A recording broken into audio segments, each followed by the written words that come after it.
Hello बच्चों, good morning. देखो, हम चैप्टर 10 पे चल रहे हैं। चैप्टर 10 में 5 वीडियो में बना चुका हूँ। 5 के 6 बना दी वैसे तो, लेकिन 5वें पार्ट में हमने 2 बार बढ़ाई थी वीडियो, क्योंकि हमने प्रतिरोधों का संयोजन पढ़ा था। उसमें श्रेणी क्रम संयोजन और समांतर क्रम संयोजन। उसके ऊपर कल मैंने क्वेश्चन भी करवाए थे 1-2। तुमने किए नहीं किए वो तुम्हारे ऊपर है। मैंने तुमको बोला था अभी से प्रैक्टिस करोगे तो अच्छा रहेगा। बुक ले आए सब, बुक ले आओ, अपने दोस्तों को वीडियो शेयर करो ताकि वो पढ़ सकें। ठीक है, आज हम नया टॉपिक लेके चल रहे हैं पार्ट 6 में, विद्युत धारा का ऊष्मीय प्रभाव या तापीय प्रभाव या जूल का तापन नियम में जिसको बोला जाता है। क्या होता है ये समझो पहले।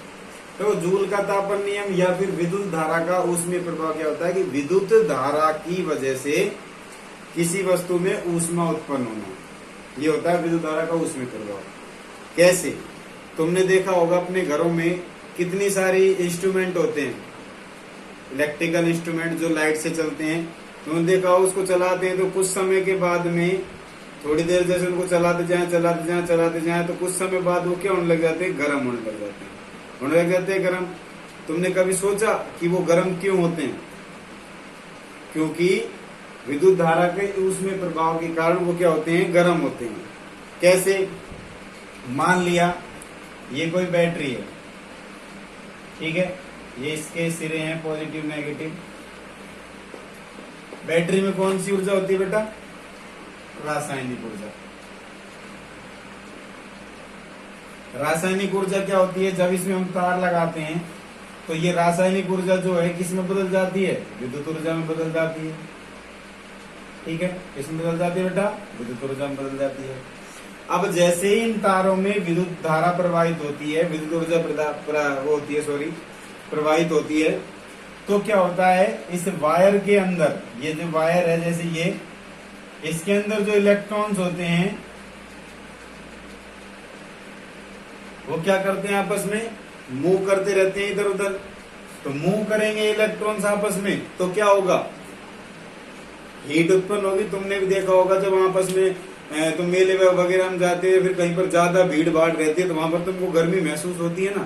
क्यों? क्योंकि लोग बागों की आपस में टच से, उनकी सांस से ऐसे तुमको गर्मी महसूस होती है। ऐसे ये इलेक्ट्रॉन्स जो होते हैं तार के अंदर, ये भी क्या करते हैं, जैसे ही रासायनिक ऊर्जा विद्युत ऊर्जा में बदलती है, विद्युत ऊर्जा तार में प्रवाहित होने लगती है, तो ये ऊर्जा जो है, इसमें जो इलेक्ट्रॉन होते हैं वो क्या करते हैं, आपस में एक दूसरे की तरफ मूव करते हैं, आपस में क्या करते हैं, निरंतर रूप से टकराते रहते हैं।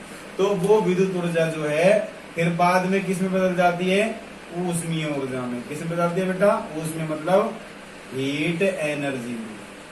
ठीक है, तो यहाँ पे हमने ऊर्जा के 3 रूपांतरण देखे कि बैटरी से तार में गई रासायनिक ऊर्जा से विद्युत ऊर्जा, फिर विद्युत ऊर्जा में जो इलेक्ट्रॉन्स आपस में मूव किए इधर उधर, तो इलेक्ट्रॉन्स जो है उन्होंने आपस में टकराए, उनसे उनके अंदर क्या उत्पन्न हुई, ऊष्मीय ऊर्जा। तो यही तो हुआ विद्युत धारा का ऊष्मीय प्रभाव, मतलब विद्युत धारा की वजह से ऊष्मा का उत्पन्न होना। समझ में आई बात? तो हम इस टॉपिक में यही चीज कैलकुलेट करेंगे कि हमको कैसे पता लगेगा कि किसी चीज को कितना चलाए और वो कितना गर्म होगी। इस चीज का हम यहाँ एक फॉर्मूला निकालेंगे, उसमें ज्ञात करेंगे। ठीक है बेटा? तो देखो, यदि इसकी परिभाषा की बात करूं मैं, 1 मिनट डस्टर लेके आता हूं, सॉरी। देखो, विद्युत धारा के ऊष्मीय प्रभाव में इसकी परिभाषा की बात करूं तो परिभाषा क्या होगी, यदि किसी परिपथ में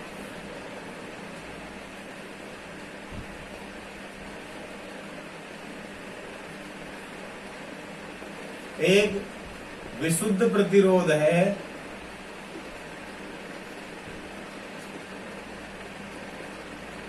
तो स्रोत की संपूर्ण ऊष्मा, संपूर्ण ऊर्जा ऊष्मा के रूप में क्षयित हो जाती है। इसे क्या कहते हैं, विद्युत धारा का ऊष्मीय प्रभाव नहीं समझ में आया होगा, दोबारा समझा रहा हूं। ला भी मैंने बैटरी बनाई थी, ये बैटरी है। बैटरी से तार जोड़े, ये तारों में विद्युत ऊर्जा आई, विद्युत ऊर्जा किस में बदली, फिर हीट एनर्जी में बदली। तो देखो स्रोत कौन सा हुआ इसमें, स्रोत हुआ बैटरी। तो बैटरी की रासायनिक ऊर्जा ही तो लास्ट में जाके किस में बदली है, हीट में बदली है ना। यहां तो केमिकल हो गई, फिर उसके बाद ये इलेक्ट्रिकल हो गई, और उसके बाद ये हो गई हीट। तो यदि मैं टोटली देखा हूं तो ये जो केमिकल एनर्जी है यही तो कुल मिला के हीट एनर्जी में कन्वर्ट हुई है। तो यही तो मैं बात कर रहा हूं। यदि हमारे परिपथ में, ये हमारा कोई परिपथ है और ये मान लिया परिपथ में बना देता हूं तुमको और अच्छे से समझ में आ जाएगा। देखो ये हो गई हमारी बैटरी, ये इसके सिरे हो गए पॉजिटिव और नेगेटिव। यहां से हमने वायर निकाले और ये तार जाके यहां पर हमारा कोई हीटर लगा हुआ है, ठीक है। अब ये हमारा एक सर्किट है, इसमें है केमिकल एनर्जी, यहां पर है विद्युत ऊर्जा, और यहां पर क्या आ जाएगी, हीट एनर्जी। तो ये एक सर्किट हो गया, हमारा परिपथ हो गया। तो एक परिपथ में यदि एक विशुद्ध प्रतिरोध है तो स्रोत की, ये स्रोत है, इसी से तारी ऊर्जा, इसकी संपूर्ण ऊर्जा जो है, इसकी जो पूरी की पूरी ऊर्जा है वो किस में बदल जाती है, यहाँ पर लास्ट में ऊष्मा के रूप में क्षय हो जाती है। इसको ही बोलते हैं विद्युत धारा का ऊष्मीय प्रभाव। आया समझ में। अब हमको यही चीज ज्ञात करनी है कि जो प्रतिरोध लगा हुआ है और ये जो हीटर है ये कितनी हीट एनर्जी इसमें प्रवाहित होगी, ये हमको ज्ञात करना है फॉर्मूले के थ्रू। तो मान लिया, ढंग से समझ लेना, माना कि जो विशुद्ध प्रतिरोध है हमारा, उसका प्रतिरोध तो कितना है, आर है, उसमें धारा प्रवाहित कर रहे हैं कितनी, आई, ठीक है। उसके बाद में यदि टी समय में Q कूलाम आवेश प्रवाहित होते हैं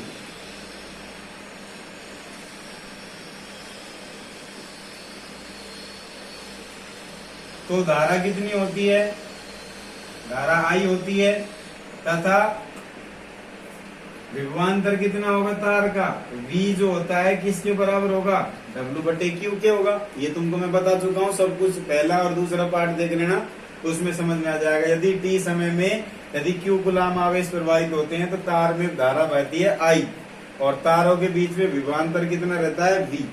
तो यहां से मैं याद करूं तो W कितना आ जाएगा, W हो जाएगा V × Q के बराबर, ठीक है बेटा। और हमने एक बता रखा है कि I जो होता है Q/T के होता है। तो यहां से Q बराबर कितना आएगा, I × T आएगा। इसको मैं यहां पर रख दूं तो W बराबर क्या आएगा, V × I × T। अब VIT आ गया। अब मैंने क्या बताया था, कार्य किसके बराबर होता है, ऊर्जा के बराबर होता है। चैप्टर नंबर 11 में मैं तुमको ये चीज सिद्ध कर चुका हूं, बता चुका हूं। तो यहां पर भी जो ये वर्क है तो किया गया जो कार्य है निवेशित ऊर्जा के बराबर होता है, ठीक है। इसका मतलब W जो होगा किसके बराबर होगा, यहाँ पर हीट एनर्जी के बराबर होगा। तो यहां से हमारे पास क्या आ गया, H बराबर V × I × T हो गया। अब हमको ये भी पता है कि ओम के नियम से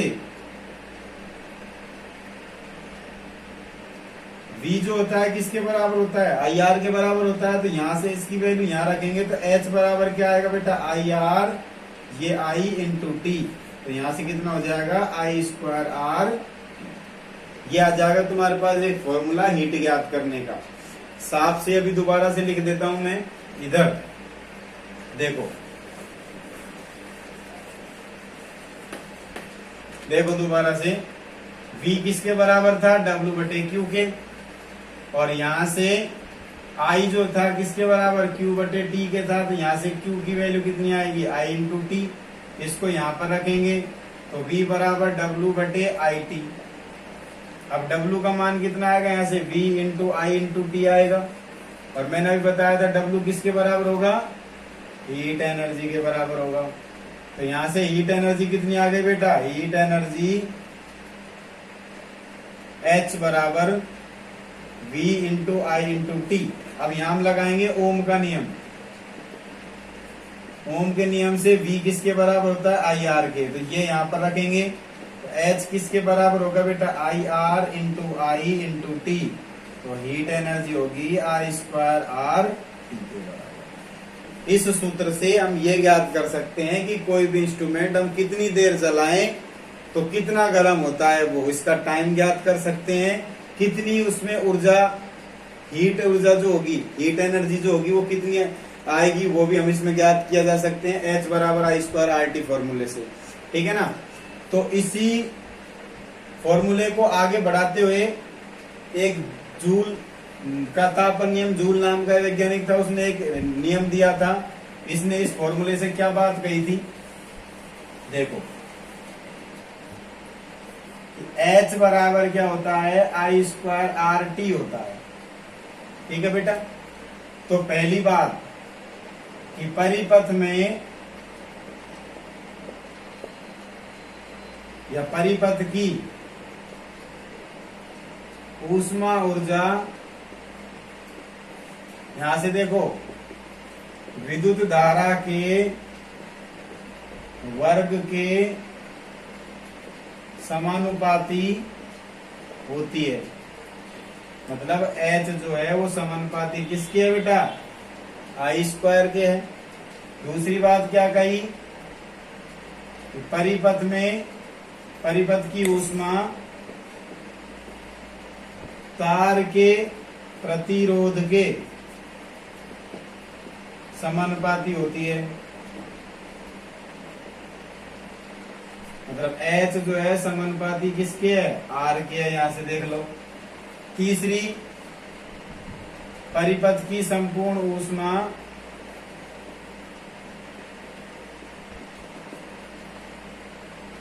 तार में प्रवाहित धारा के समय के भी समानुपाती होती है। मतलब H समानुपाती क्या आएगा, T होएगा। तो H बराबर आई स्क्वायर आर टी से हम तीन बात ज्ञात कर सकते हैं कि परिपथ की जो ऊष्मा है, हीट एनर्जी, वो यहाँ से आई स्क्वायर मतलब विद्युत धारा के वर्ग के समानुपाती होती है। यहाँ से प्रतिरोध के भी समानुपाती होती है और टाइम के भी समानुपाती होती है। ठीक है। अब एक बात बता सकते हो, यहाँ पर यदि ये I होता, H बराबर ये आई स्क्वायर नहीं होता, आई की जगह आई होता, आर टी होता, तो क्या फर्क पड़ता है। ये मैं तुम्हारे लिए क्वेश्चन छोड़ रहा हूँ, कल इसका जवाब तुम मेरे को बताओगे। ठीक है। मेरे व्हाट्सएप नंबर पे सेंड करना इसका जवाब क्या होता है। जरूर से ध्यान से देखना कि यदि इस फॉर्मूले में H बराबर आई स्क्वायर आर टी की जगह आई आर टी होता तो क्या फर्क होता। ठीक है ना। तो इसका जवाब मैं तुमको कल अगली वीडियो में बताऊंगा। ठीक है। तुम सोचना इसका, अगर किसी को पता लगे तो कमेंट करके बता देना इसी वीडियो के नीचे। ठीक है बेटा। तो देखो, तो ये तीन बात इसने पता की, तो इन तीनों बातों को क्या बोलते हैं, जूल का तापन नियम कहते हैं। ठीक है बेटा। तो जूल का तापन नियम समझ में आ गया। ये फॉर्मूला याद रखना है तुमको, इसके ऊपर क्वेश्चन आता है एग्जाम में, 2018 में आया था एक क्वेश्चन। ठीक है। वो तुमको मैं करके बता रहा हूं कैसे होता है, इसके ऊपर क्वेश्चन कैसे आता है। ठीक है बेटा। तो देखो, कई बच्चों की मेरे पास आ रहे हैं मैसेज कि सर सवाल नहीं हो रहे, सवाल नहीं हो रहे। तो बेटा जब तक तुम फॉर्मूलों को ढंग से याद नहीं करोगे, तुमसे सवाल नहीं होंगे। चैप्टर 11 के ऊपर कई बच्चों ने मेरे पास फोन किया था, सर समझ में नहीं आ रहा, सवाल कैसे होंगे। जब तक तुम नोट्स नहीं लिखोगे, नोट्सों को समझे हुए नहीं, वीडियो को ढंग से देखोगे नहीं, समझ में नहीं आएगा। पहले तुम करके देखो, तब जाके मैं करवाऊंगा। मैं कितने भी सवाल करवा लूं, तुम्हारे समझ में नहीं आएगा, नहीं तो पहले तुमको पढ़ना पड़ेगा। तो एक क्वेश्चन है इसके ऊपर,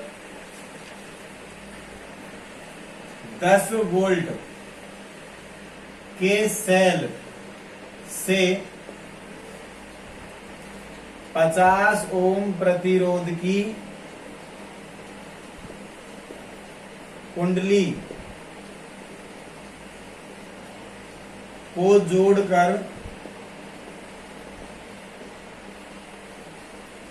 1 घंटे तक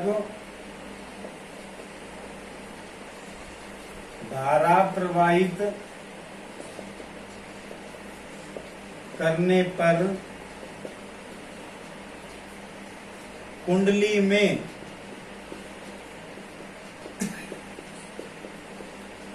उत्पन्न ऊष्मीय ऊर्जा ज्ञात करो।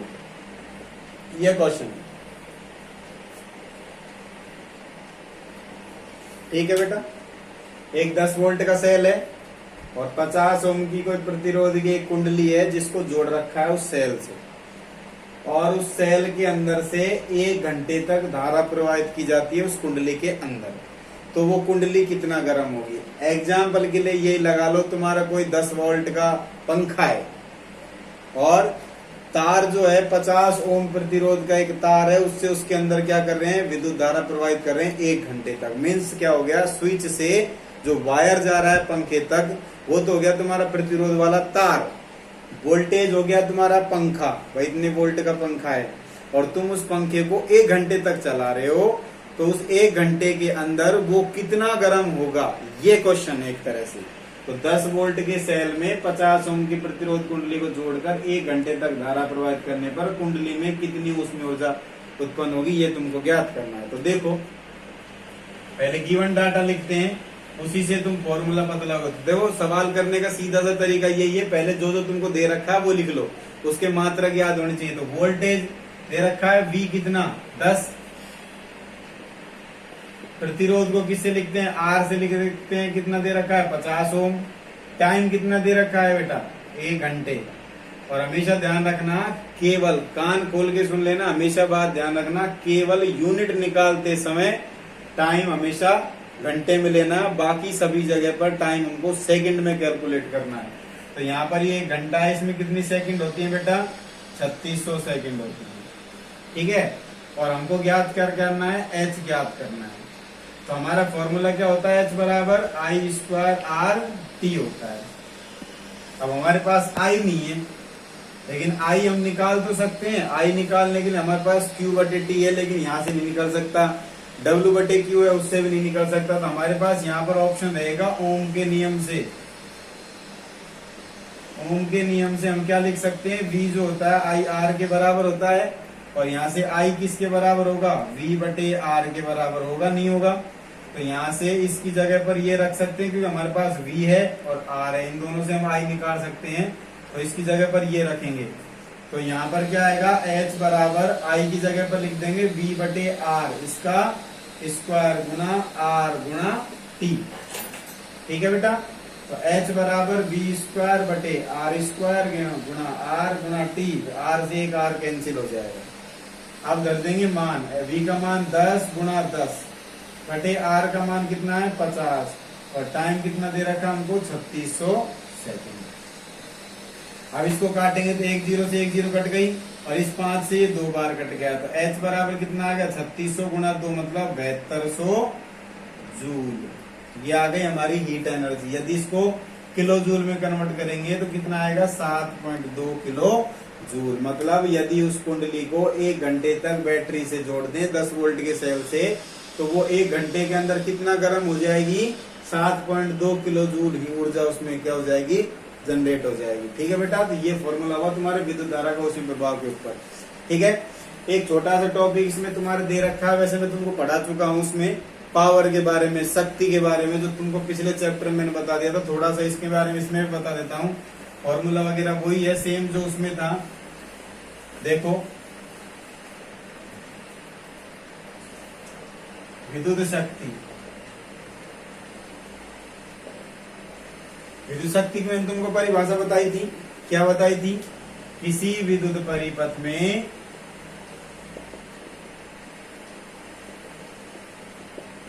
एकांक समय में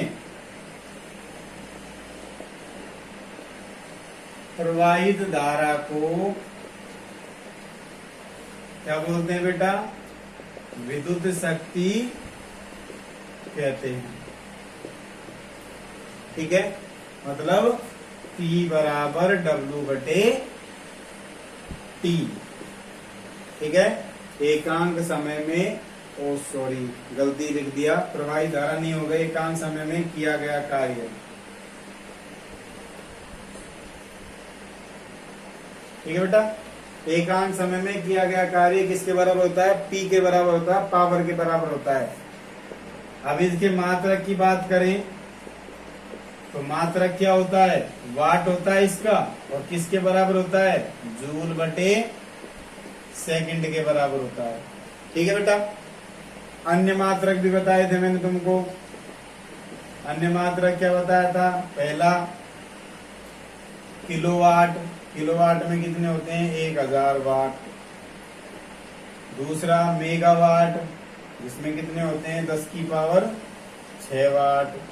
तीसरा होते हैं HP, हॉर्स पावर, जिसको 746 वोल्ट के में लिखा जाता है। ठीक है, और वैसे व्यापारिक मात्रक जो होता है उसका वो होता है किलोवाट घंटा होता है। ठीक है बेटा, ये ध्यान रखना तुमको, ये व्यावसायिक मात्रक होता है। ठीक है, और उसके अलावा एक यूनिट निकालने का फॉर्मूला होता है। यूनिट निकालने का फॉर्मूला होता है, तुमको बता चुका हूं, पावर गुना टाइम बटे नीचे 1000। ठीक है बेटा, ये होते हैं तुम्हारे क्वेश्चन इसमें, इस पावर के ऊपर। अभी क्वेश्चन इसके ऊपर करवा रहा हूं मैं, यूनिट निकालने के ऊपर। देखो,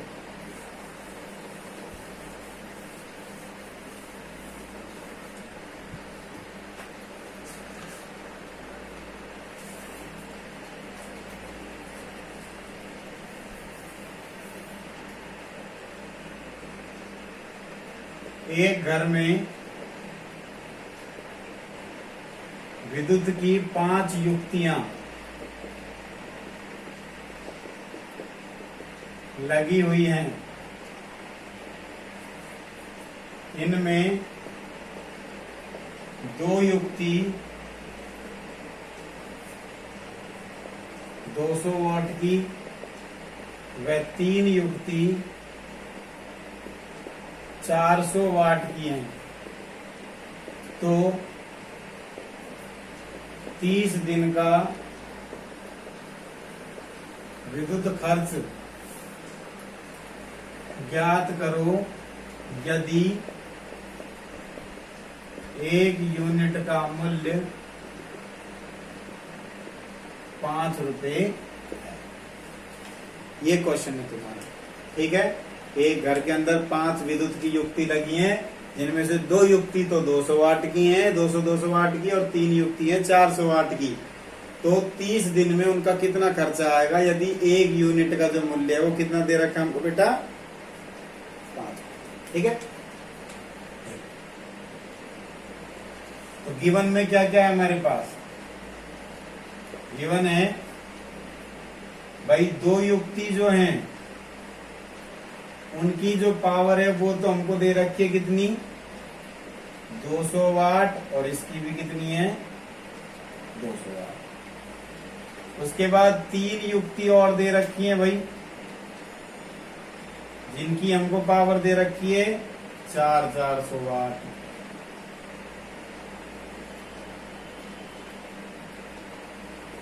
ठीक है, तो 5 युक्तियों की टोटल पावर कितनी हो गई? 4 तिया 12 और 4 चौके 1600 वाट। ये तो हो गया हमारे पास पावर, शक्ति हो गई शक्ति। और क्या दे रखा है? समय। अब समय वैसे 30 दिन का दिया है और 5 युक्ति है, अब दिया नहीं है तो इसका मतलब है 24 घंटे चल रही है। वो कितने चल रही है? 24 घंटे। तो समय लिख देता हूं मैं, चलो नहीं है तो, और तुमको आसानी होगी, यहाँ पे लिख देता हूं, मतलब 10 घंटे कर दिया, 10 घंटे चलती है प्रतिदिन, 10 घंटे चल रही है। ठीक है बेटा, 10 घंटे दे दिया मैंने टाइम। टाइम दे रखा है 10 घंटे प्रतिदिन। तो हमको 30 दिन का निकालना है। तो 30 दिन में कितना होगा बेटा, 30 गुना 10 बराबर 300 घंटे हो गए। तो हम क्या निकालेंगे, हम पहले यूनिट निकालते हैं। तो यूनिट बराबर कितना होगा, पावर गुना टाइम बटे 1000। पावर कितनी है 1600, टाइम कितना है 300 घंटे, बटे नीचे कितना 1000। तो 3 जीरो से ये 3 जीरो कैंसिल हो गई। कितनी यूनिट आ गई बेटा, 480 यूनिट। 16×3 = 48। अब हमको पता है कि एक यूनिट किसके बराबर है, 5 रुपए के बराबर। तो 480 यूनिट किसके बराबर होंगी, 0 8 5 40 80 4 5 चौक 20 20 4 24। तो कितने रुपए का बिल आएगा बेटा, एक महीने में 2400 रुपए का बिल आएगा उन 5 युक्तियों का। ठीक है, तो ये तुम्हारे पावर हो गया, विद्युत धारा का उसमें प्रवाह हो गया, जूल का तापन नियम हो गया। ये एग्जाम में पूछ लिया जाता है कई बार, तो इसलिए ये इम्पोर्टेंट टॉपिक है, इसको ढंग से पढ़ना है। नहीं समझ में आए तो दोबारा मेरे को कॉल करके बता सकते हो तुम। ठीक है बेटा, और वो जो मैंने तुमको अभी बताया था वो क्वेश्चन तुम्हारे लिए चैलेंज है कि H बराबर I² RT की जगह H बराबर IRT होता तो क्या फर्क पड़ता। ठीक है, ये तुमको बताना है। नहीं तो मैं कल की वीडियो में बताऊंगा, कम से कम 1-2 बच्चों के मेरे पास कमेंट आने चाहिए इस वीडियो के ऊपर। ठीक है बेटा, ठीक है, तो इसका आंसर मैं कल बताऊंगा। तो आज पार्ट 6 में हम इतना ही पढ़ेंगे। विद्युत धारा का उसमें प्रवाह पढ़ लिया, जूल का तापन नियम पढ़ लिया, शक्ति के बारे में पढ़ लिया, थोड़ा सा 11 चैप्टर में पढ़ा था, इसमें पढ़ लिया। ठीक है, हम कल पार्ट 7 लेके आएंगे। ठीक है, उसमें आगे पढ़ेंगे। तो ये ठीक तरह से देखना, अच्छे से पढ़ना है। ठीक है बेटा, बाय बाय।